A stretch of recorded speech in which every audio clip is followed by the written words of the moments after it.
Hola a todos y a todas, les damos la bienvenida al cuarto panel del 14º Encuentro Internacional de Periodismo. Esperamos que disfruten tanto esta charla como nosotros y se lleven nuevas ideas y nuevos aprendizajes. De acuerdo, este evento ha reunido líderes, expertos y periodistas nacionales e internacionales en un mismo espacio, único de intercambio de conocimientos y aprendizajes sobre el mundo del periodismo. Esperamos que este panel sea una oportunidad para profundizar sus aprendizajes sobre actualidad y sus experiencias sean enriquecedoras. Hoy tenemos el honor de contar con 3 invitados muy especiales. Ellos son Mariluz Vallejo, José Fernando Hoyos y quien modera, Jorge Cardona. Así es, Mariluz Vallejo ha sido una reconocida comunicadora social y periodista. Ella cuenta con una vasta experiencia en periodismo cultural y científico y también en investigación periodística. En varios de sus libros ha investigado y publicado sobre la historia del periodismo en Colombia y en su más reciente obra, Una historia todavía verde, aborda el periodismo ambiental de nuestro país. Además, Mariluz ha sido profesora titular de la Universidad Javeriana, donde dirigió la revista Directo Bogotá, también coordinó el énfasis de periodismo y creó la maestría de periodismo científico. También fue cofundadora y directora de la especialización en periodismo investigativo de la Universidad de Antioquia. Por otro lado, tenemos a Fernando Hoyos. Él es un periodista y abogado que ha trabajado en medios como El Espectador, El Tiempo y Semana. En su trayectoria ha cubierto temas como lo son la violencia, los derechos humanos, la corrupción y la justicia. Actualmente es el director de la Fundación de Libertad de Prensa. Esta es una organización que defiende la libertad de expresión y el acceso a la información de Colombia. Él ha sido galardonado con varios premios de periodismo, como por ejemplo los premios Simón Bolívar en 3 ocasiones, 1995, 2006 y 2008. Ha sido galardonado por varios premios de periodismo, como lo son los Simón Bolívar en 3 ocasiones, 1995, 2006 y 2008, el premio CPB en 2009 en Colombia, el premio de la Sociedad Interamericana de Prensa en 2008 y el premio Lorenzo Natali en 2003. Y quien será encargado de moderar, Jorge Cardona, un periodista y escritor que ha trabajado en diferentes medios como El Colombiano, la W Radio y la revista Semana.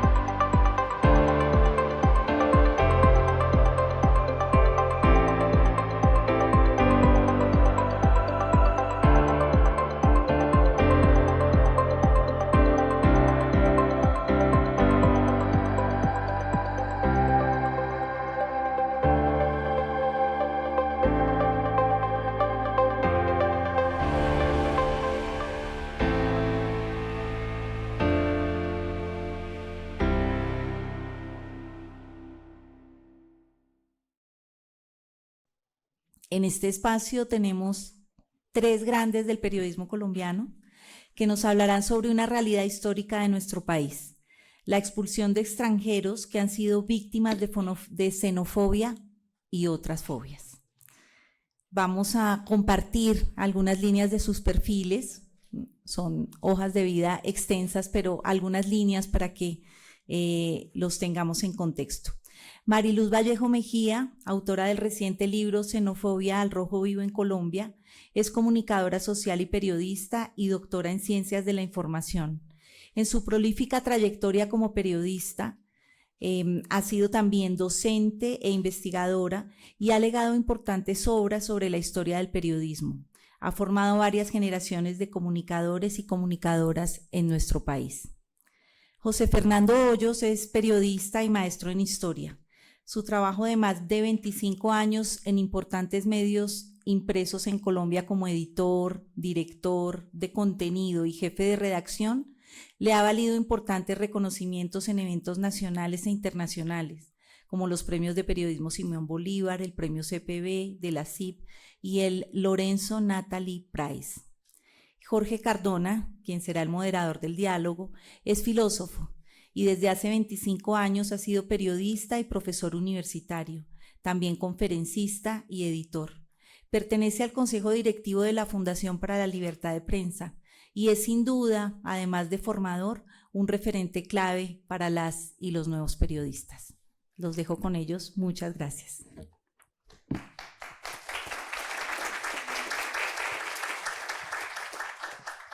Bueno, muy buenos días para todas y todos. Es un gusto venir al externado tan cercano en la historia y también en los afectos del periódico El Espectador. También muchas gracias por la invitación al Encuentro Internacional de Periodismo en su 14ª edición, a la Facultad de Comunicación Social del Externado y por supuesto a la Cámara Colombiana del Libro.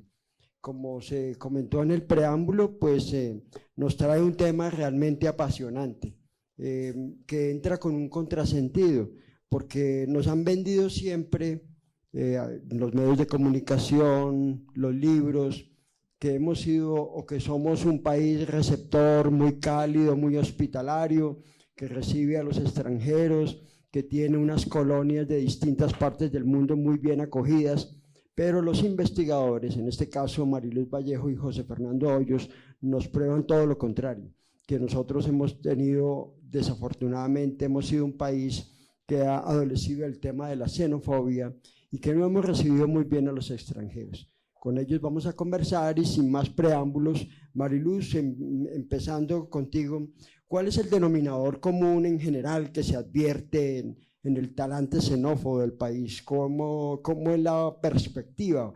¿Por qué a los colombianos, gobernantes, autoridades, no les han gustado tanto los extranjeros? Mariluz, buenos días.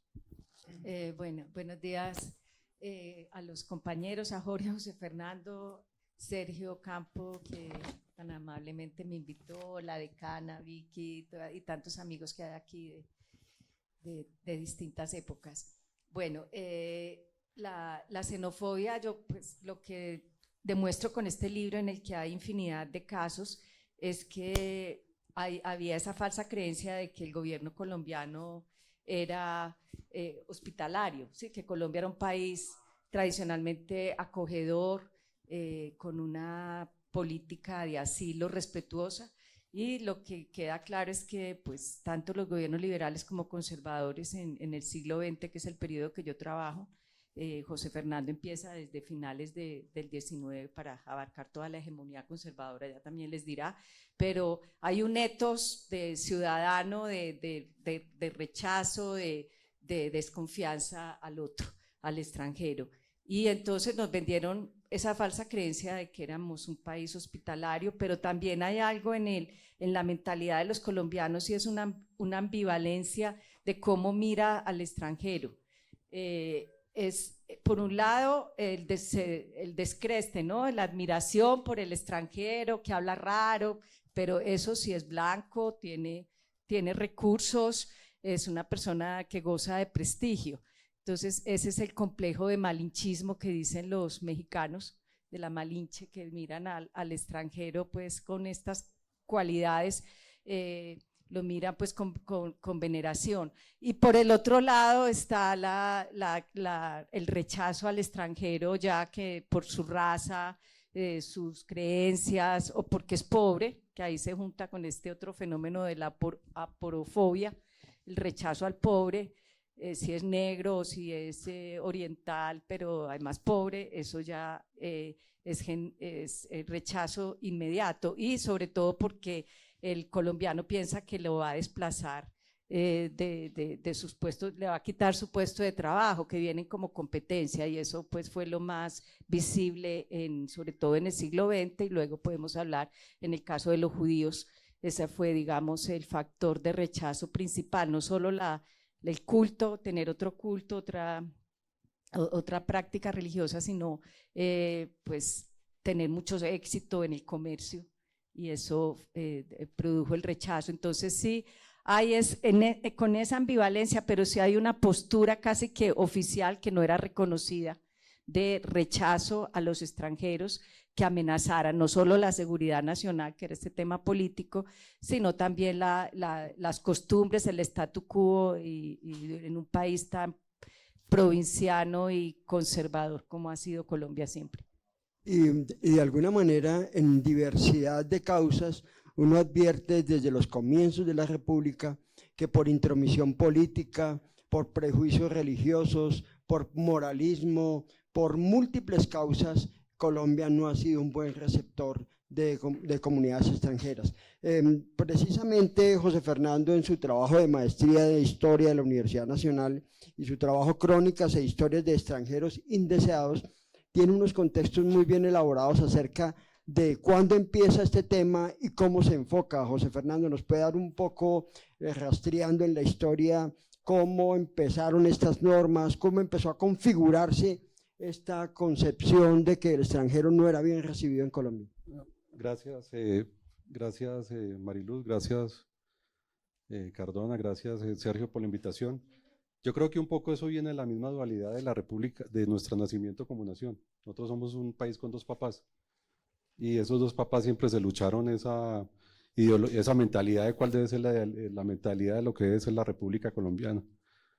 Y desde el principio, cuando nacemos como sociedad, siempre va a haber una dualidad y esa dualidad va a estar entre promover políticas que permitan y favorezcan la inmigración, una inmigración inicialmente en las primeras leyes del 21 o 23, una inmigración que sea abierta, general para cualquier tipo de persona, cualquier americano, como lo decían en las leyes de Santander, que incluso los extranjeros que se habían quedado después de la independencia podían permanecer acá, pero también se fijaron unas normas y unos parámetros para expulsar a quienes podían ser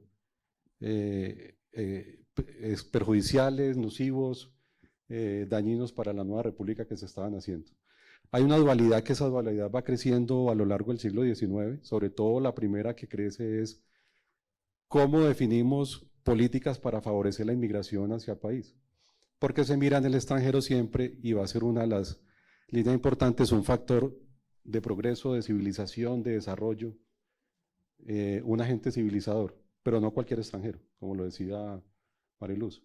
Empieza a haber una primera selección diciendo en las primeras leyes y después la primera ley que va a ser, digamos, la que va a fijar un poco ese proceso de la ley de 145 de 1888, fruto de la regeneración, crean una primera ley que es una ley de inmigración y crean cuáles son las normas para admitir a los extranjeros, pero también se crean unos procesos para expulsar a cualquier extranjero que se inmiscuya en asuntos políticos o que alteren el orden en el país. Y esa doble dualidad se va a ir viendo sobre todo finales del XIX y principios del XX, primeras décadas del siglo XX, va a ser una batalla durísima, cuando ya se acaba un poco ese ideal de que el extranjero va a ser el que va a transformar, el que va a traer el progreso al país. Ya empieza otro tipo de batallas distintas y es el miedo, el temor, y empieza a surgir un poco ese temor del extranjero como un agente contaminador. Y ahora podemos mirar un poco, si quieres, algunas de las restricciones que empiezan a aparecer, que son restricciones, unas técnicas como sería no tener pasaporte, no certificar buena conducta o unos patrones éticos que a lo largo del 19 y principios del 20 van a empezar a extenderse a otro tipo de condiciones más allá morales, que van a ser por ser vagos, perniciosos, prostitutas, sindicalistas, anarquistas, y ahí se extenderá todo un listado de posibles categorías en las que cualquier extranjero que entre en esa categoría, que la define cualquiera, porque ¿quién me define que yo soy un pernicioso? Defíname primero el concepto de pernicioso y en qué tribunal le van a decir uno que es un pernicioso. Entonces simplemente es una categoría ética, social, discriminatoria para simplemente excluir, pero lo quiero dejar ahí para que volvamos ahora al tema de las exclusiones y ese miedo también que se va creando a lo largo del siglo XIX. Bueno, lo primero quiero compartirles a ustedes los métodos, porque es importante entender que dos periodistas, Mariluz Vallejo, José Fernando Hoyos, se meten en los caminos de la historia en un tema absolutamente encriptado como es este de la xenofobia en Colombia. Entonces vale la pena primero conocer, antes de que entremos en la casuística, que es muy interesante, y para que vean ustedes cómo hemos echado extranjeros por cosas absolutamente absurdas. José Fernando, ¿cómo fueron los métodos? ¿Cómo se consiguieron esa información tan interesante de tiempos tan antiguos, en archivos tan viejos, alrededor del tema. Compartamos primero el tema de cómo fueron las metodologías de trabajo. Yo empecé con la idea, cuando yo trabajaba en el tiempo, a mí me empezó a preocupar el tema de la extradición, de cómo se había creado un fenómeno en el que nosotros no teníamos la suficiente fuerza como Estado para juzgar y condenar a alguien, en fin. Entonces, eso me llevó a un concepto que era el concepto de extrañamiento. El concepto de extrañamiento es un concepto que viene desde los romanos o después que se impone en la Nueva Granada, que solo se puede imponer cuando hay colonias, cuando uno lo pueden expulsar de un territorio en el que uno vive a otro territorio del mismo imperio. Entonces el extrañamiento era una pena máxima que muchas veces se sustituía por la pena de muerte, como le pasó a Nariño. Entonces yo me empecé a meter y tenía que hacer una tesis de grado, porque me había metido a hacer la maestría de historia y empecé a meterme por ahí y empecé a encontrar unos casos cuando empecé a ir al archivo de extranjeros expulsados. Y empecé a meterme en los fondos, contraté a 2 investigadores en ese momento, estudiantes de la Nacional, que me ayudaron mucho. Nos empezamos a meter en todos los fondos y empezamos a encontrar casos y casos y casos, que me imagino fue lo mismo que le pasó a Mariluz, que eso es, uno empieza a ver los fondos y eso empiezan a salir carpetas de nombres y nombres por todo tipo de condiciones que van mirando. Pero el problema de todos estos casos es que necesitaban un poco cuál es el soporte que justifica que a uno lo expulsen. ¿Qué ha hecho uno tan grave o qué condición tiene uno para que lo expulsen? Y eso me obligó a convertirme un poco en un trabajo de abogado, de tratar de recuperar toda la normatividad que había evolucionado en el siglo XIX, lo que yo te digo, para favorecer la inmigración, pero a la vez para de una vez poner las salvedades para expulsar a aquellos que no queremos o inadmitir a los que no quisiéramos. Y al final terminé con tanta información y con mi trabajo, que mi tesis terminó tirada en unas cajas durante 12 años y era 15 años y yo iba y buscaba y eso era como una carga, una piedra ahí de Sísifo que me iba pesando hasta que finalmente, gracias a la pandemia, tuve el tiempo para sentarme y me puse y terminé la tesis. Y al final, yo soy un periodista que al final hice la maestría de historia, pero no soy historiador, y al final opté por hacer un libro de historia que creo que metodológicamente cumple con todos los requisitos de la tesis. Mi marco teórico está incluso en la sociología y en la antropología, porque allá fue donde los historiadores me dijeron, su marco teórico y todo eso lo tiene que trabajar en otra disciplina, no en la historia por ahora. Y finalmente escribí un libro que es una mezcla de crónica histórica, que es como el relato básico de cómo se ha contado la historia. Al final, como hemos aprendido la historia, es a través de la crónica, de las memorias. Y entonces decidí hacer un entrelace entre la crónica histórica con la crónica periodística. Y entonces tracé un marco histórico. Y lo que hice para tratar de romper un poco esa historia que a veces es pesada por las leyes, le puse una causa lo llamaría microhistorias, pero simplemente a medida que iba encontrando los casos, iba insertando pequeñas historias que explicaban lo que estaba pasando o las consecuencias de la ley. Entonces al final es una historia, es una crónica de muchas crónicas, que al final es una historia de muchas voces, en el que yo pongo además documentos a los que tuve acceso, que son de muy difícil acceso, como el del archivo del Ministerio de Relaciones Exteriores, que hay un archivo reservado. Entonces pude acceder a las actas de los borradores de la Comisión Asesora de Relaciones Exteriores que tenía reserva. Y era muy interesante porque ahí yo podía ver cuál era el discurso y el debate que se daba para expulsar a tal persona. Entonces es como el debate ideológico.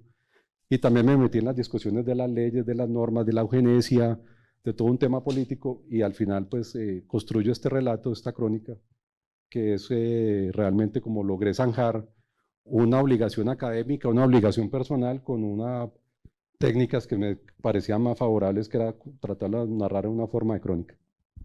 Para un auditorio tan joven como el que tenemos hoy, pues es importante recordarles que los archivos están esperando. Los archivos son como seres vivos, están esperando que alguien los encuentre para hacerles sus revelaciones. A mí me consta en el caso de Mariluz Vallejo de verla ya tragando ácaros en el archivo del Espectador día y noche con y el polvo levantándose. ¿Cómo fue esa historia, Mariluz? ¿Cómo conseguiste tú toda esa información que está contenida en el libro de Xenofobia, el Rojo Vivo en Colombia? Bueno, el origen de este libro fue un informe especial en Los Danieles, en el portal de Los Danieles. El tema, digamos que el progenitor de la idea fue Daniel Samper Pisano, que es pues con quien habíamos trabajado ya antes juntos en una antología y hemos sido cercanos. Y Daniel me propuso escribir sobre expulsados a raíz del paro nacional y de la persecución que empezó a haber contra diplomáticos, sobre todo rusos, cubanos, y la expulsión, y hubo varios casos de expulsión. Entonces era un tema muy coyuntural, todavía en pandemia. Esa fue una gran dificultad, la verdad, para hacer ese informe, porque estaban cerradas las bibliotecas y los archivos. Pero Daniel me dijo que si era un tema de coyuntura, un informe especial, es pues, como un reportaje. Yo listo, hice el informe. Todavía no habían expulsado a Rebeca, la alemana, que después Petro reversó esa orden de expulsión, y otra prueba de que eran tan arbitrarios los procesos que los pudo desmontar. Y hice el informe, pero Daniel es muy buen editor y a los dos nos encanta poner el retrovisor y mirar hacia atrás, y de pronto dijimos, pues sería bueno poner unos referentes, los casos más conocidos como fue Marta Traba, que luego pues sí, como ustedes son tan jóvenes de pronto no lo tienen presente, pero Marta Traba, que fue en los 60 cuando Carlos Lleras, y después no, pues y Sequizano, que fue otro caso emblemático en la dictadura de Rojas Pinilla en el 55, hasta que yo le dije, oye, pues yo puedo establecer un periodo histórico que vaya desde los 20, porque realmente aquí el tema de xenofobia se traslapa con el anticomunismo.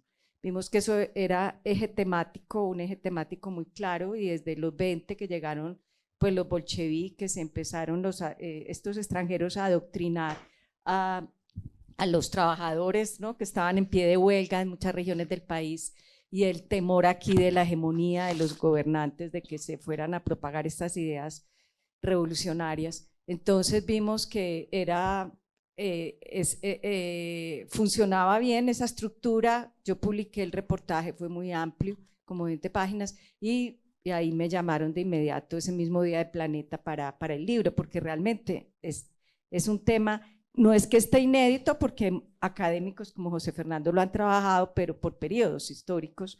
El atrevimiento mío fue haber abarcado el siglo XX hasta que cae el muro de Berlín, que es lo que yo denomino ya como termina la Guerra Fría, supuestamente, en el 89, o sea, ya cesa ese terror a los rojos, pero el terror siguió, y prueba de eso fue la última campaña presidencial con Petro acusado, ¿no?, de que iba a importar la revolución castrochavista, que era un rojo. Volvimos a escuchar esos términos de comunista, que es casi pues alucinante que todavía se funcione ese epíteto.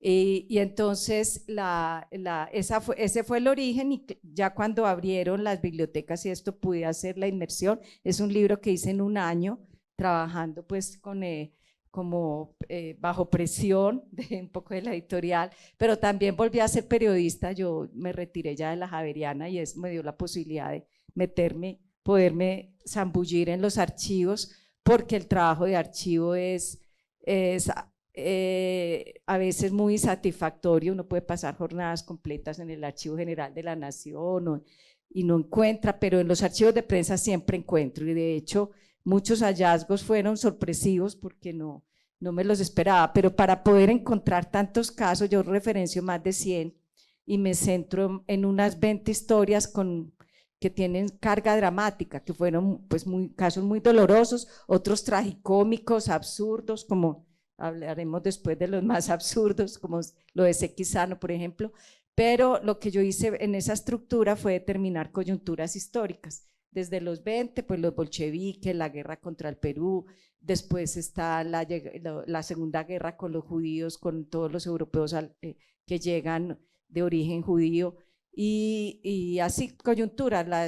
El 9 de abril fue muy clave, y y desató otra persecución a los extranjeros.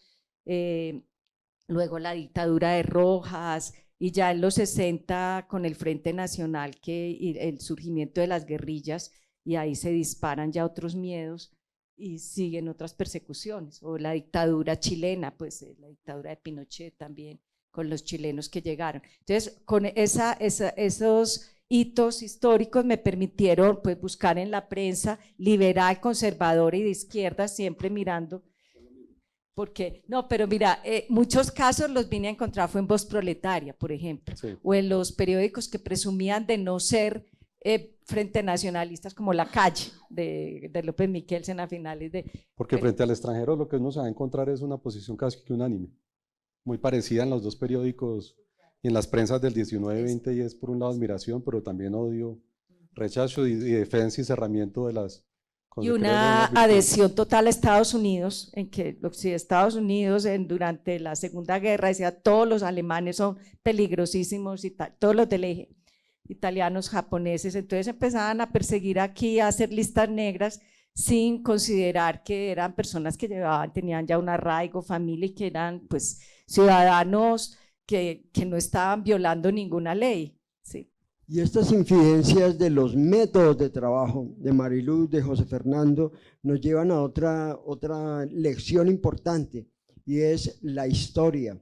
Así como los archivos están esperando investigadores para ser revelados, verdaderamente nosotros los periodistas trabajamos para la historia, porque nuestros trabajos, nuestros escritos, nuestros productos audiovisuales, nuestros productos de alguna manera sonoros, tienen que ser comprendidos para quienes los miran en el futuro. Cuando Mariluz o José Fernando rebuscaban en los periódicos antiguos, pues es lo mismo que nosotros hacemos.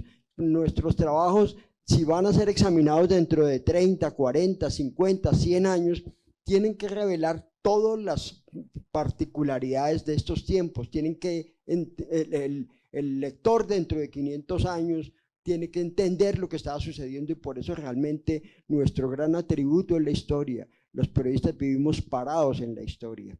Y justamente hablando de historia, pues como ustedes han visto, esto viene desde los tiempos republicanos. Hay que recordar que cuando se va Simón Bolívar a morir a Santa Marta, el 17 de diciembre de 1830, a los pocos días después expulsaron del país a Manuelita Sáenz y la mandaron a templar hasta el Perú, porque ni siquiera la recibieron en su país de origen, que era Ecuador. Entonces vamos a mirar algunos casos en la historia, pero antes, José Fernando, usted nos va a referenciar un episodio que vale la pena que conozca nuestro auditorio, y es que por allá a finales de los años 10 del siglo XX hubo una tremenda discusión en Colombia, que fue discusión política, cultural, y que dio origen a muchas cosas. Se llamaba la degeneración de la raza. ¿Qué fue lo que pasó, José Fernando, con ese cuento, y cómo dio lugar a muchas conductas xenófobas, y sobre todo esa lista que usted tiene ahí que nos va a compartir? Lo que pasa es que un poco las políticas de inmigración y el papel frente al extranjero están también determinadas por la política, y sobre todo la higiene y la salud y el derecho, que se meten mucho en el finales del 19 y principios 20. Hay una gran influencia de un movimiento eugenésico. Les invito a que vean qué significa la eugenesia y el impacto que tuvo y que todavía tiene, en el que unas personas creen que puede haber un mejoramiento de la raza, así como en un hato ganadero se buscan los dos mejores ejemplares para reproducirse. Más o menos lo que Galton, que era un primo de Charles Darwin, trató de teorizar o teorizó en la corte británica, era que era posible que la nobleza británica era mejor que los demás, precisamente porque había habido un mejoramiento entre pares interprimos. Entonces se crea una corriente que se llama la eugenésica, o la corriente eugenésica. Y esa corriente empieza a crear, se junta con otros conceptos, que es un concepto que lo van a ver 19-20, van a escuchar a Gaitán hablando de la degeneración de la raza, y la raza está enferma. Y es parte de lo que uno ve en el discurso del 19. Colombia y nuestra raza está enferma, porque lo que terminó primando en nuestra raza fue el gen indígena, el afro, el negro, y entonces lo que lo vemos en esa generación la vemos en las bajas tallas. Entonces le empiezan a meter todo tipo de categorías. bajas tallas al nacer, tasas de alcoholismo, prostitución, de X y Y. Y eso se ve reflejado en las normas. Yo quiero leerle, por ejemplo, porque un poco parte de lo que yo trato de hacer es, yo trato de trabajar una teoría, mi teoría la trabajo con 3 conceptos que los trabaja Murray Douglas, que es una antropóloga que trabaja con una tríada que es pureza, contaminación y peligro. Todas las sociedades o cualquier grupo humano podría verse a través de esos 3 conceptos de pureza, contaminación y peligro. Y el concepto de pureza está referenciado lógicamente a nosotros. ¿Quiénes somos nosotros? Y los nosotros, ¿cómo integramos un grupo o una sociedad? Y cuáles son las normas y los principios ideales que creemos nos rigen a nosotros. ¿Y qué pasa cuando llega el otro? El otro en este caso es, ¿quién es el otro? Las ciencias sociales dicen, hay 4 categorías en las que uno puede catalogar al otro. El forastero, que es el extraño más próximo, entonces es el nuevo miembro de la familia, el nuevo miembro del sindicato, la persona que llega a Boyacá o alguien que referencia, entonces es un forastero conocido que puede ser aceptado fácilmente. Las otras categorías son extraño, extraño y monstruo. Extranjero, extraño y monstruo. Y en esas categorías se cataloga al otro. Y es una categoría, aquí yo la veo desde el punto de vista del extranjero, porque como dice Murray Douglas, cuando uno escoge, uno rechaza. Entonces, si yo estoy rechazando, ¿quién creo yo ser? ¿O cuáles son los valores que dominan en mi sociedad? Y es un poco lo que pasa con los extranjeros. Y entonces ese tema, para ir, quiero leerte y llegar al tema de la eugenesia. En 1906 sale un decreto para permitir la inmigración de trabajadores a Colombia y ponen unos de cuáles son los requisitos que deben cumplir o no deben de tener estas personas. Entonces dicen, no serán en ningún caso contratados como inmigrantes para Colombia ni admitidos como tales los individuos en quienes incurran algunas de las siguientes circunstancias: ser locos, idiotas, imbéciles, ciegos o sordomudos, vagabundos, imposibilitados para el trabajo por enfermedad o mala condición física o que tengan más de 60 años. Con todo, o a las incapacidades para el trabajo o los valetudinarios que se les admitirá si llegaran acompañados de su familia o con el propósito de unirse a ella. Entonces dice que solo pueden ser jefes de eso y tampoco se podrán recibir los procesados por delitos comunes o prófugos de cárceles o presidios, los anarquistas, ni los atacados de enfermedades crónicas o contagiosas. Esta es la de 1906. Y la que empieza a trabajar, que es la que se va a encontrar Mariluz, es la Ley 48 de 1920, en la que dice cuáles son las condiciones para ser expulsado o inadmitido en Colombia. Entonces aquí dice, no serán admitidos, nuevamente, los que padezcan de enfermedades graves, crónicas o contagiosas como tuberculosis, lepra, tracoma y otras enfermedades similares, los que estén atacados de enfermedades agudas, graves, contagiosas, tales como fiebres eruptivas, los que sufran de enajenación mental, comprendiendo en ello también la demencia, la manía, la parálisis general, a los alcoholizados crónicos, a los atáxicos, a los epilépticos, a los idiotas, a los cretinos, o sea, a los baldados, a quien se lesión impide el trabajo, en fin. Y después, en estas categorías de inadmitidos empiezan las categorías de políticas, ideológicas, que son anarquistas, comunistas, sindicalistas. Entonces, para terminar un poco la historia, ese lenguaje eugenésico, que además es un lenguaje que recorre el mundo occidental, va a Argentina, va a Estados Unidos, termina aquí impregnado por el lado de los salubristas.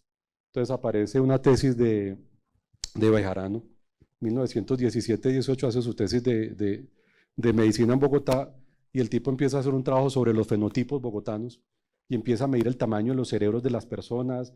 Dice que las mujeres, como son muy nalgonas, hay un degeneramiento de la raza, que porque son muy chiquitos, y entonces hace un cuento de que ya se ve desde el siglo XIX, la raza colombiana está degenerada. Hay un degeneramiento de la raza, que era lo que se ve en el siglo XIX. Como la raza está generada, como aquí estamos llenos de indígenas, con lo que privilegió fue el indígena, ¿cuál es la única forma de regenerar la raza? Traigamos blancos. Blancos europeos, italianos, franceses, españoles, ingleses, preferiblemente, españoles que vivían en Cuba, y de pronto otros latinoamericanos blancos o americanos. De ahí en adelante no le sirve a nadie, ninguno, ni negros, ni chinos, ni culíes, ni tal, y es un poco el conflicto que vamos a ver después con los sirio-libaneses. Entonces, Este tipo hace su presentación en el Congreso de Medicina de Cartagena. Eso genera una gran polémica en la prensa nacional. Eso genera que en 1919 en el Teatro Municipal, en las famosas charlas del Teatro Municipal, lo inviten a él y a 4 grandes intelectuales. Marco Fidel Suárez, Luis López de Mesa, a Caballero, y hacen todo un discurso sobre la generación de la raza. Las ponencias se llamarán La generación de la raza, están publicadas, y a partir de ese revuelo es que se crea la ley esta de 1948, y las posteriores en las que se utiliza el lenguaje eugenésico, después el jurídico, para crear unas condiciones en las que un extranjero se pueda expulsar simplemente en un proceso sumarial muy rápido hecho por el Ministerio de Gobierno o autorizado por la Comisión de Relaciones Exteriores. Miren ustedes la creatividad para discriminar, que es una cosa increíble porque es una especie de superioridad moral de las autoridades colombianas para que todos los demás no se parecen a nosotros. Es una cosa muy particular en la historia de Colombia. Y van a ver ustedes ahora, a través de algunos casos muy específicos, además una provocación para ustedes como investigadores, porque cada caso de estos es un libro por hacer.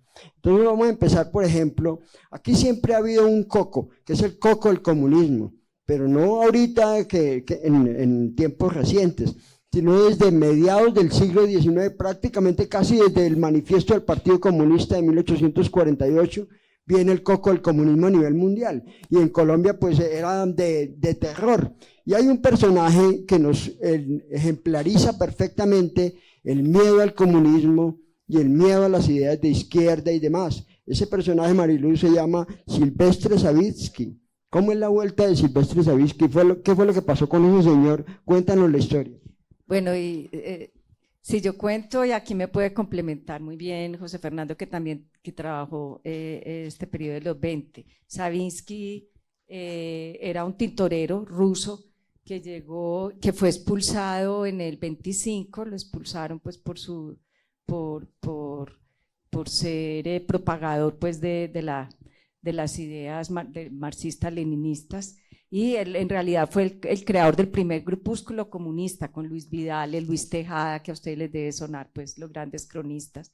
Ahí también dicen que estuvo Inés Martel, que era la venezolana, ese era el nombre de combate de Carmen Fortul, que fue muy importante, que yo la trabajo entre las mujeres de comunistas, pues que daban cátedra de comunismo, economía política, daba ella. Y ella estuvo dicen que estaba también en ese grupo, yo nunca lo había visto antes, y entonces a él lo persiguen, José Fernando complementa con quien lo capturaron, pero Savitsky, pues incluso Luis Vidal le dedicó unos poemas, era muy querido.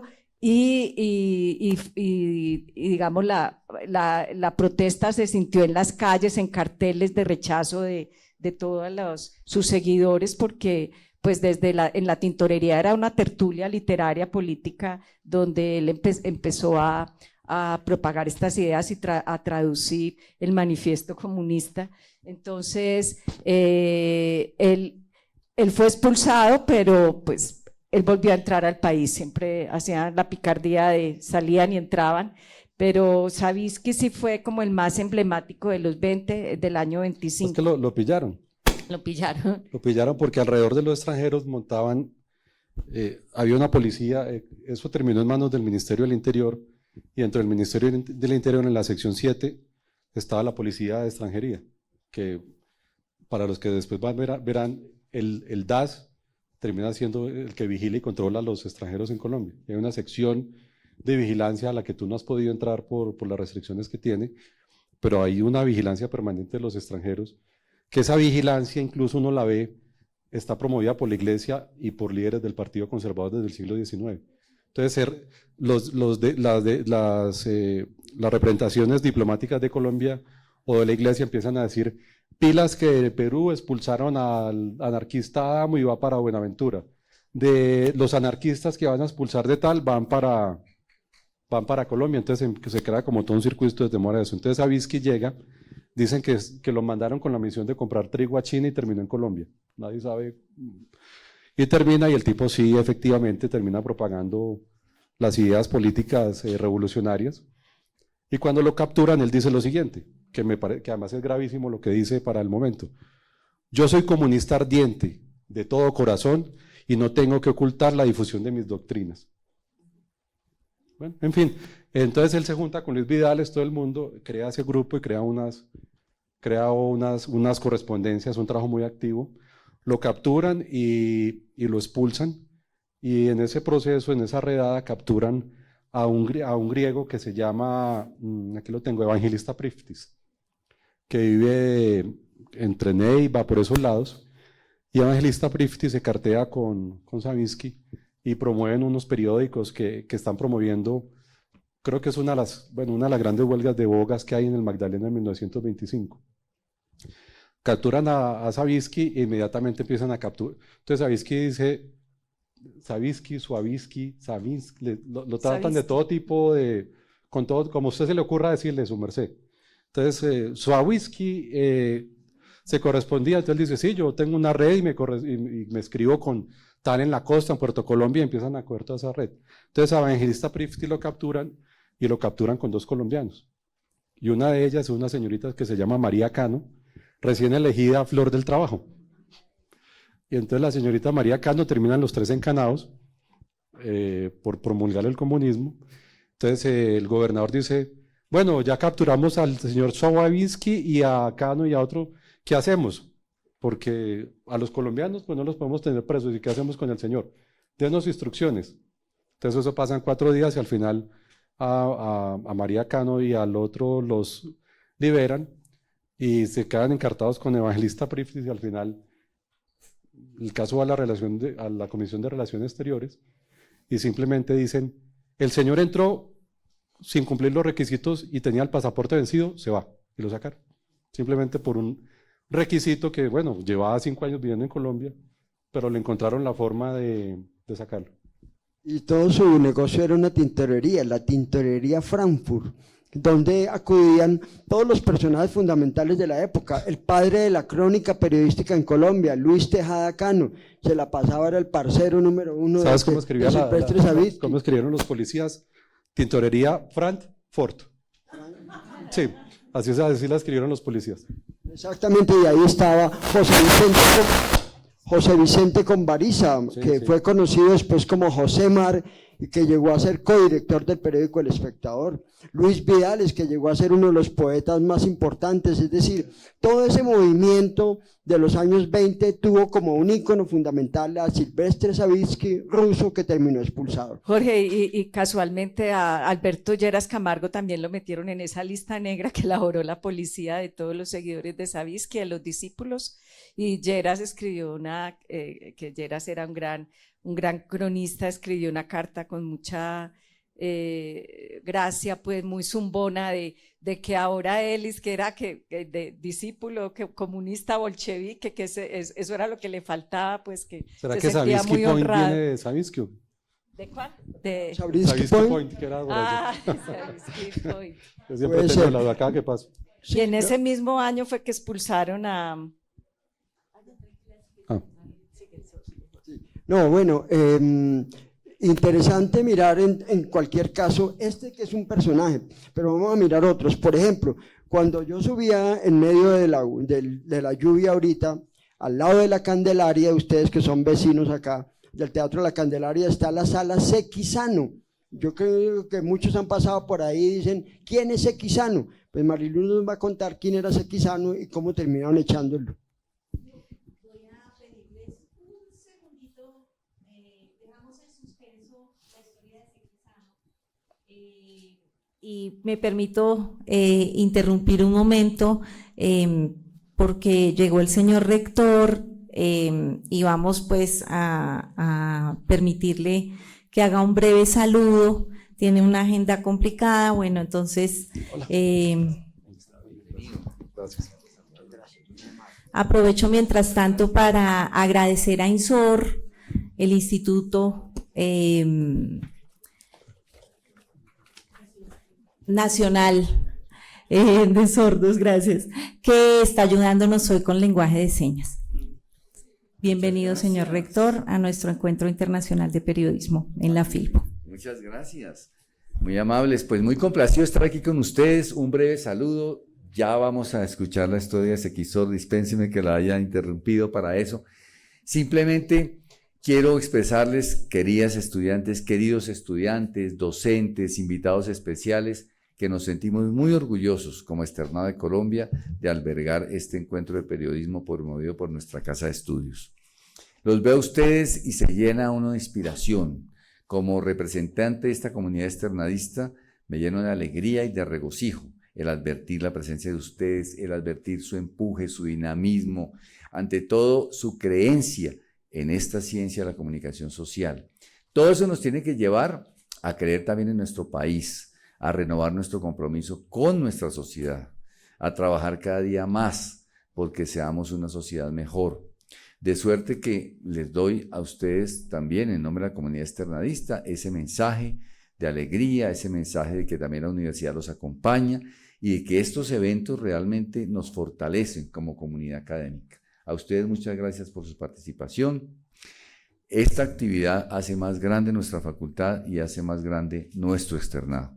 Muchas gracias, buen resto de día y los mejores augurios por el buen suceso de este gran encuentro. Muy amables.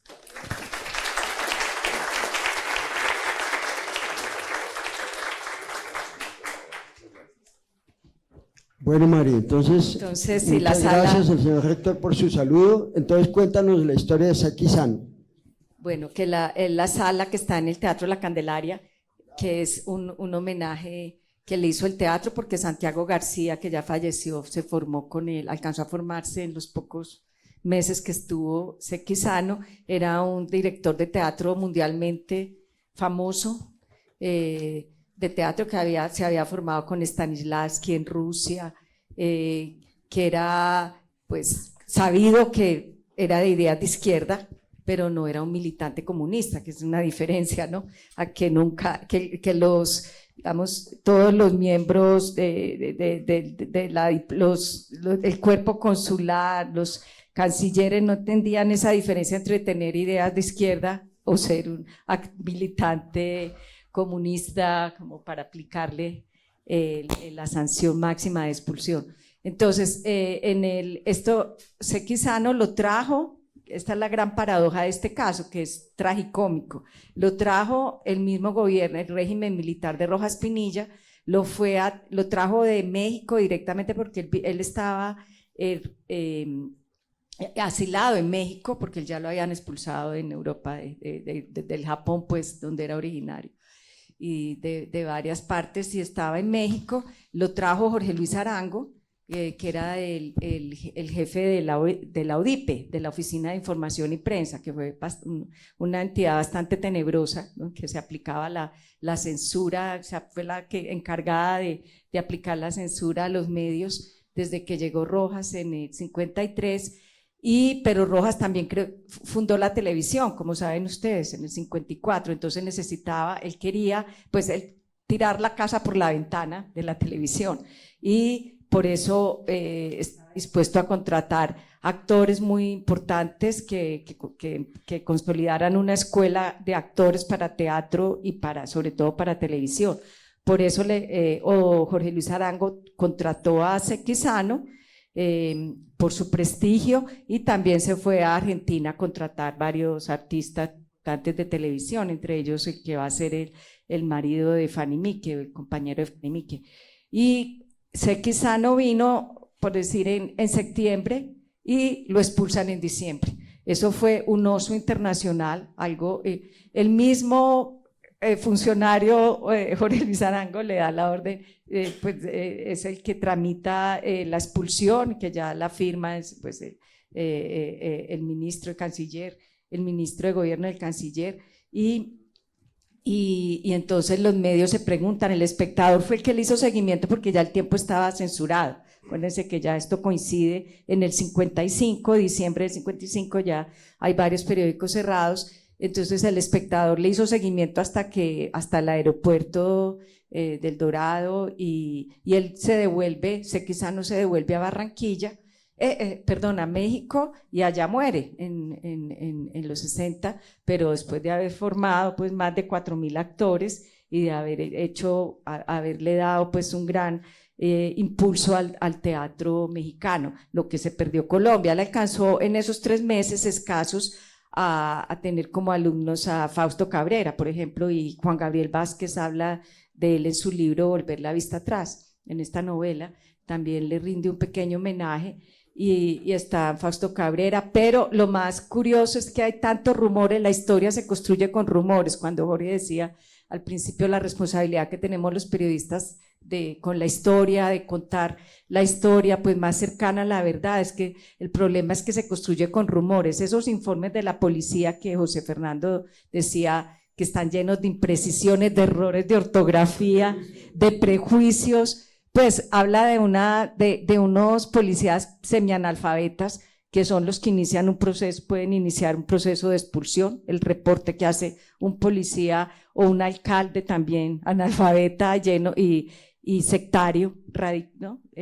Entonces, ¿qué pasa? Que a Sequizano dicen que lo expulsaron por envidias de colegas suyos, y hay un historiador que muy responsablemente, no voy a decir el nombre, pero está en el libro, un historiador que dice directamente que fueron Bernardo Romero Lozano y Víctor Mayarino, que eran como los que estaban al frente en ese momento de la formación de actores también, y que eran pues ya muy reconocidos en Colombia, que ellos fueron los que lo denunciaron por comunista.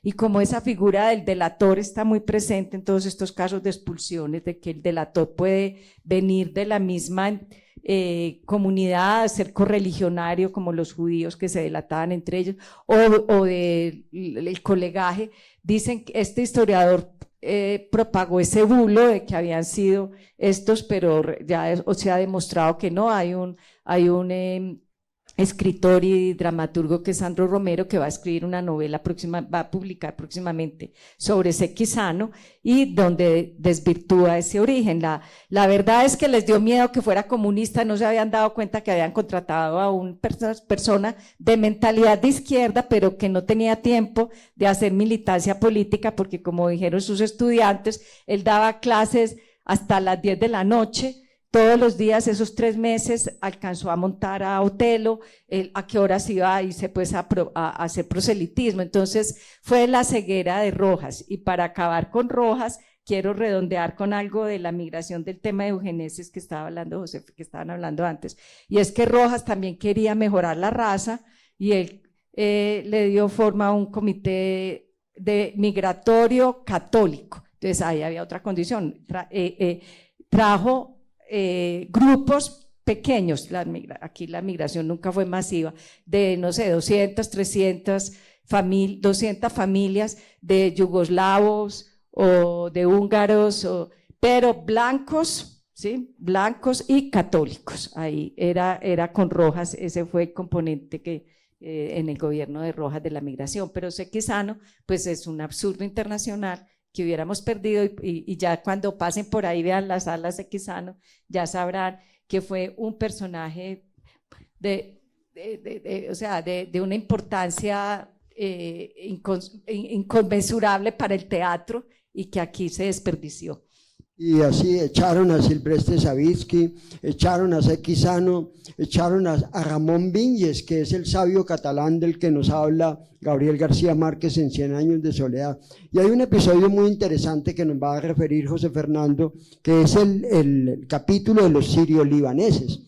Ustedes ven que, por ejemplo, uno va hoy en día todavía a Maicao y todavía pues, es controlado de alguna manera por sirio-libaneses. Y hay una colonia muy grande en la costa atlántica, pero hay una historia también menuda muy interesante, José Fernando. Gracias. Yo creo que los 2 momentos de mayor inmigración en Colombia fueron con los sirio-libaneses en finales del 19 y principios del 20, y la que estamos viendo con los venezolanos, que yo creo que ha sido la inmigración más grande que hemos tenido, y que nunca en la historia del país nos habíamos enfrentado a un fenómeno tan masivo como el que de pronto sufrieron en Argentina con la llegada de los europeos, que los arrinconaron tanto a los locales que tuvieron que crear el mito del gaucho y Martín Fierro para tratar de defenderse del temor del extranjero. Hoy en día vemos que los siro-libaneses son los que tienen gran parte del poder económico, manejan la política, manejan muchas cosas en la costa. No me refiero solo a un apellido, sino a muchos. Y la gente cree que eso, y hay muchas historias que es un poco la narrativa histórica del extranjero está mirada siempre desde la filia, desde la admiración, desde el amor, desde cómo Theo van Lenger, que construyó los caminos en Santander y la inmigración alemana en Santander, la inmigración tal, y entonces siempre es como tratando de emular lo bueno, lo positivo de la inmigración. Y ahora, sobre todo pues con el empoderamiento de los sirio-libaneses, se ha pensado que siempre fueron, pues que hay una convivencia natural y que han aportado mucho, pero no fue así. Cuando los sirio-libaneses que realmente tenían pasaporte del Imperio Otomano, turco-otomano, porque eran los que estaban bajo el control de Siria, Líbano, Jordania, se me olvida el otro. Entonces les dan el pasaporte a todas esas personas para que emigraran y les decían los turcos. Por eso es que en la costa siempre se va a hablar del turco como un genérico universal para hablar de cuatro procedencias distintas. Ellos empiezan a llegar a finales del 19 y se insertan como se inserta normalmente un extranjero en cualquier sitio, y es a través del comercio. Porque el comercio es donde se permiten que se rompan fronteras y se acepta que gente que viene de lejos permanezca cosas y vuelva y salga. Ya cuando se quedan ahí es cuando empiezan los conflictos. Entonces ellos se insertan en el comercio, en Cartagena, Barranquilla, hacia La Guajira, y van penetrando hacia Lorica y hacia el sur de Córdoba hasta Chocó. Entonces había un circuito comercial muy importante que la manejan las grandes casas comerciales de Cartagena, y ese circuito comercial iba hasta Córdoba, Lorica, se metía por el río San Jorge y cruzaba por el mar y llegaba después hasta el Atrato en busca de sacar el platino. Hubo una bonanza muy importante en 1907-8 del platino, que pasó de costar $40 la onza a $110, algo así. Entonces hay un movimiento económico muy, muy favorable, y ese movimiento económico es el que favorece el gran boom de los sirio-libaneses. Entonces empiezan a llegar. Y los empresarios cartageneros se empiezan a sentir enfrentados, acorralados o sacados de esos circuitos comerciales. Entonces en 1912 viene un barco de Cuba, si no me falla la memoria, con unos extranjeros que expulsan y que están en teoría infectados de tracoma. Entonces le dicen, van infectados, entonces en Cartagena les prohíben la entrada al barco, después van a Puerto Colombia y finalmente no los admiten. El gobernador del Bolívar emite una resolución, un decreto diciendo que queda más o menos prohibida la entrada de extranjeros enfermos, pero esos extranjeros enfermos sirio-libaneses la operan durante 2 años para prohibir el ingreso de inmigrantes sirio-libaneses a la costa, a Colombia. Porque es la forma como los empresarios cartageneros y costeños ven la forma de limitar lo que es inevitable. Una gente competitiva que les compite los empieza a sacar, y empieza también hay muchos temas, muchos casos. Lo que decía Jorge, un buen tema que nunca se ha investigado, por ejemplo, esto es el lado criminal de los extranjeros, si se puede llamar así, de los sirio-libaneses. Hay cantidad de procesos de sirio-libaneses que no eran tan como nos los han pintado, tampoco como cualquier extranjero que busca fortuna. Entonces eran cuatreros, robaban tierras, les gustaba todo tipo de contrabandear, falsificar monedas, prostitución. Entonces hay todo tipo también de conflictos que se empiezan a armar también sociales con la llegada de los sirio-libaneses. La situación ya es tan complicada que el caso llega a Bogotá, pero en Bogotá, en el Caribe pueden haber unos 40, 50 mil sirio-libaneses, puede haber en ese momento, en 1912, 15. La cuota de inmigrantes que le pone el gobierno sirio-libanés es de 15 al año, 12, 15 al año. Eran las únicas que podían llegar. Entonces eso se termina convirtiendo en un conflicto. 4 ciudadanos muy importantes le mandan una carta al ministro del Interior, al ministro del Gobierno, Meluc, Rumier, ¿cuáles son? Los tengo, apellidos de hoy en día muy comunes. Finalmente se demuestra que no hay ninguna prohibición para la llegada de siro-libaneses y ellos logran un poco crecer, insertarse en la cultura, en la economía, logran, digamos, dejar de ser de un agente contaminador, peligroso, que genera rechazo a ser aceptados y cómo se meten en el circuito como lo vemos hoy en día en la política y en el poder económico. Perdón, está el caso de Gabriel Turbay. Gabriel Turbay. Que es en el 46 fue el candidato oficial del liberalismo, un hombre pues preparado para la presidencia perfectamente, pero le cayeron bastantes críticas por su racista, ¿no? Lo tildaban de turco y hubo mucho rechazo y lo más increíble es que el propio Gaitán, Jorge Eliezer Gaitán, fue de los que más lo acusó por su condición de extranjero, supuestamente hijo de un inmigrante. De turcos. Y eso que a Gaitán también sufría de la discriminación, de que lo trataban de negro y de sambo.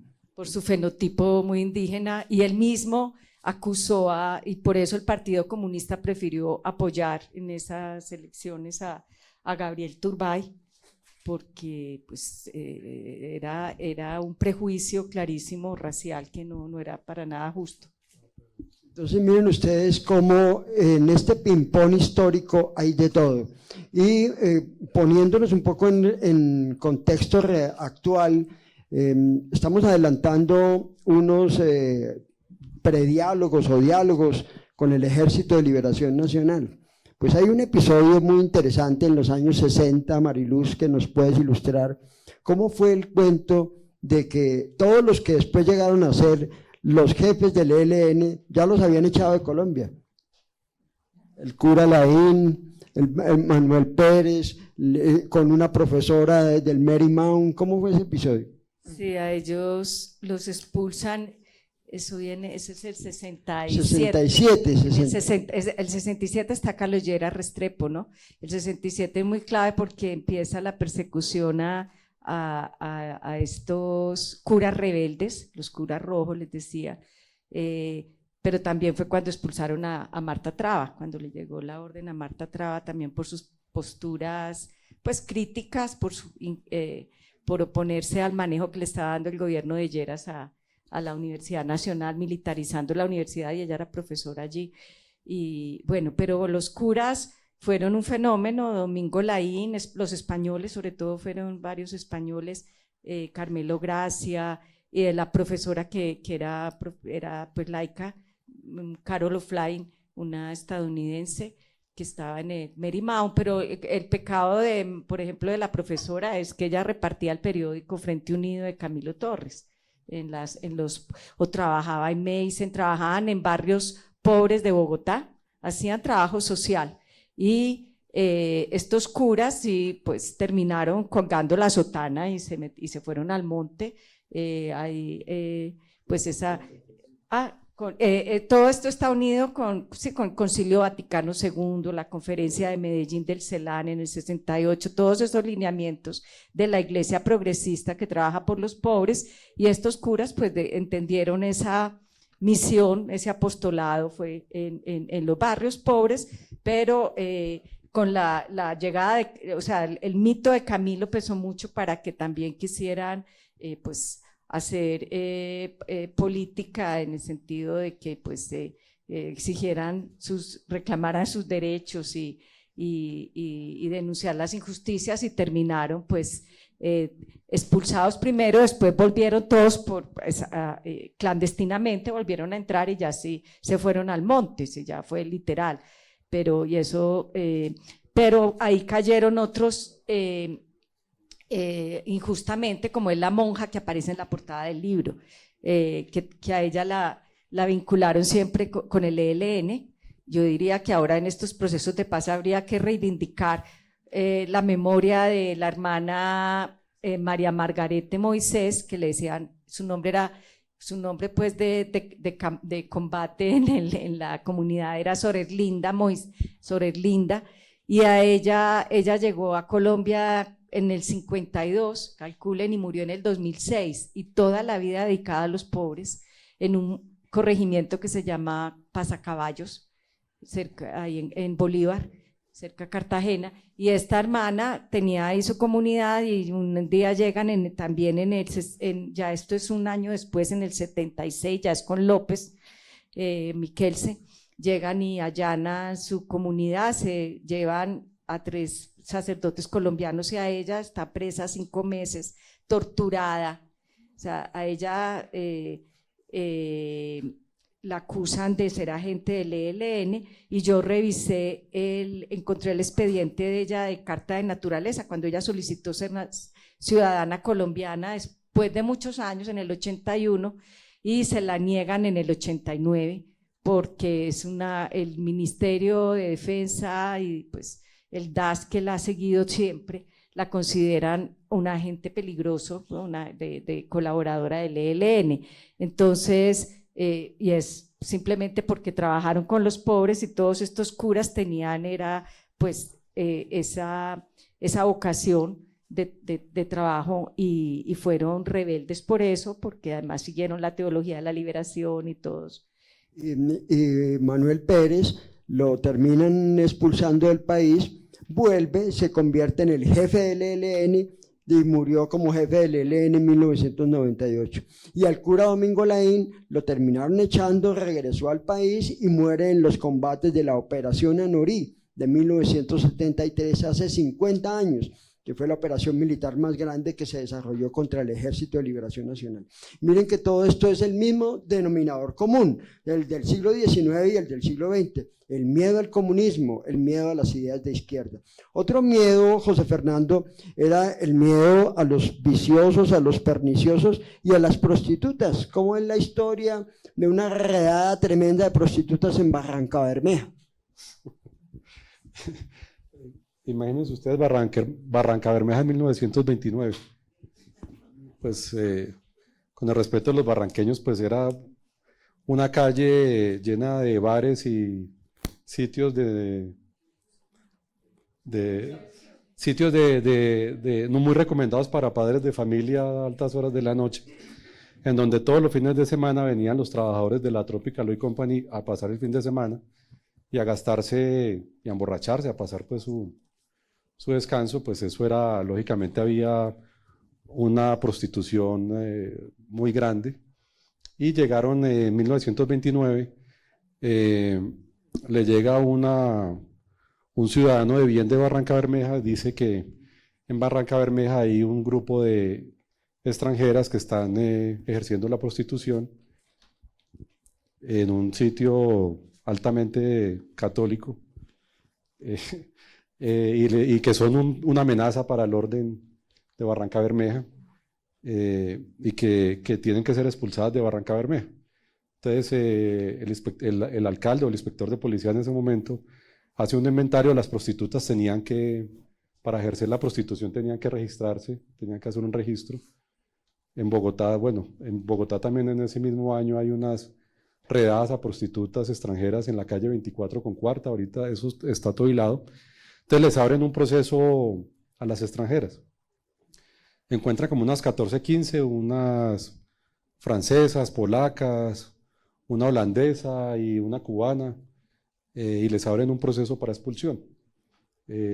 Las identifican y les abren, el caso viene a Bogotá, al Ministerio del Interior, a la Comisión de Relaciones Exteriores, para cumplir todo el trámite de expulsión. Y a ellas las dicen es muy interesante el hecho es muy interesante, pero lo que a mí me interesa mucho es la descripción, cuáles son los argumentos que se dan para decir que el otro no pertenece a nosotros, o que ese no es de nosotros, o que ese nos amenaza a nosotros. Y es un poco lo que yo trato de recorrer en el libro, porque me parecería que sería bueno al final dar un poco de esa reflexión del otro hoy, referido en temas como de Francia Márquez, otro tipo de fenómenos. Entonces el caso es que les arman un proceso porque ejercen la prostitución y ejercen como dice uno de los ciudadanos, quién sabe qué tipo de cosas le estarán enseñando a nuestras colombianas. ¿Quién sabe qué influencias negativas estarán haciendo y son una amenaza para nuestra cultura y nuestra raza? En fin, empieza el proceso cuando ya llega la orden de expulsión, vuelve el inspector de policía y dice, bueno, todas las prostitutas extranjeras, bueno, vuelvan otra vez a la inspección, vamos a expulsarlas, de esas quedan 4, ya hay como 20 extranjeras más, las otras 4 se van por todo el país, unas llegan a Bogotá, en fin, y hay unas que se cruzan aquí con Bogotá y simplemente lo que muestra es una persecución a unas mujeres pues, que tratan, muchas de ellas venían de Cuba, de otros países, solteras, separadas, con unas historias personales, familiares complejas, que en la mayoría terminan en la prostitución por la necesidad y perseguidas y expulsadas varias de ellas, que las expulsan del país y al final casi que el gobierno tiene que hacer una vaca para expulsarlas porque no hay plata ellas no tienen plata para irse del país. Bueno, con la reflexión que plantea José Fernando finalmente es el trasfondo filosófico de esta reunión, y es que, como dicen los argentinos, ¿quién sos? ¿A quién le has ganado? ¿Quiénes creemos que somos nosotros los colombianos para despreciar a los demás o para discriminarlos? Eso es lo que ha venido sucediendo a lo largo de más de 200 años de vida republicana. Antes de concluir, quisiera, Mariluz y José Fernando, que nos hagan una reflexión sobre un capítulo que vale la pena referenciar, los españoles. España sufrió la guerra civil entre el 36 y el 39, hubo una tremenda migración tanto de republicanos como de falangistas, no solamente a Colombia, sino a toda América Latina, pero el capítulo colombiano tiene sus particularidades, Mariluz. Sí, ese capítulo de los refugiados españoles que llegan sobre todo en el gobierno de Eduardo Santos, y sí hay una apertura, mientras el gobierno de Santos cerró las puertas a los judíos por culpa pues de Luis López de Mesa, que era bastante antisemita, de un decreto que expidió, sí se las abrieron a los republicanos, pero entreabrieron porque realmente pues entraron los republicanos que eran intelectuales, académicos ya muy reconocidos en España, escritores, artistas, y pues digamos que se ubicaron en las universidades, seguramente aquí hubo, si miran los archivos de aquí, hubo españoles asilados, profesores, yo he encontrado pues de la Javeriana, de la Nacional, entonces lograron absorberse, pero minoría, ¿no? Mientras a Colombia no llegaron ni 1000, en México recibieron en un periodo de 10 años 20.000, por ejemplo, y en Argentina tal. Aquí todo era cuentagotas la migración aquí. ¿Y qué pasó? Que ellos durante la República Liberal son asimilados, aceptados, pero cuando llegan los conservadores, como aquí hay un movimiento falangista fuerte, que empieza también con la guerra, con las simpatías por el franquismo, encabezado por Laureano Gómez, por supuesto, por muchos jerarcas de la iglesia, como el monseñor Miguel Ángel Willes, ese movimiento falangista ya presiona cuando llega Mariano Ospina al poder en el 46 y luego con Laureano, y empiezan a hacer listas negras de los profesores marxistas, los rojos que había en las universidades o en la Escuela Normal Superior, entonces empiezan a hacerle la vida a cuadritos a estos republicanos por su origen, y yo narro algunos casos en el libro, pero he seguido encontrando y me quedo fría de ver pues como ellos les tocó, algunos lograron quedarse, pero muchos se fueron otra vez a buscar asilos más generosos y tal. Y yo sí quisiera hacer una reflexión antes de que vamos cerrando, Jorge, de que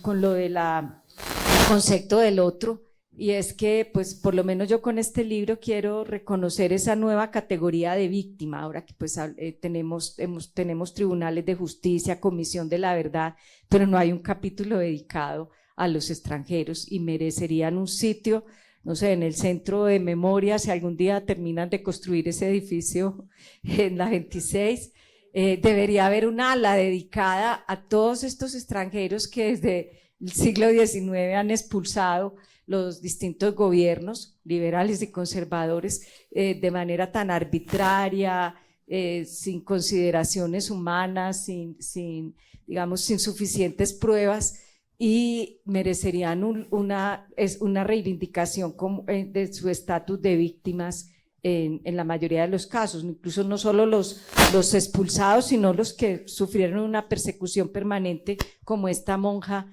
Erlinda, 50 años perseguida, señalada, estigmatizada como guerrillera. Una monja que allá en su comunidad era la papisa, pues está en causa, no les digo, sino que está en causa de beatificación del padre de Papa Francisco, y para el DAS fue un elemento peligroso. Entonces, esa es como una reflexión de que nos falta todavía nos falta hacer otro tribunal de justicia para estas víctimas.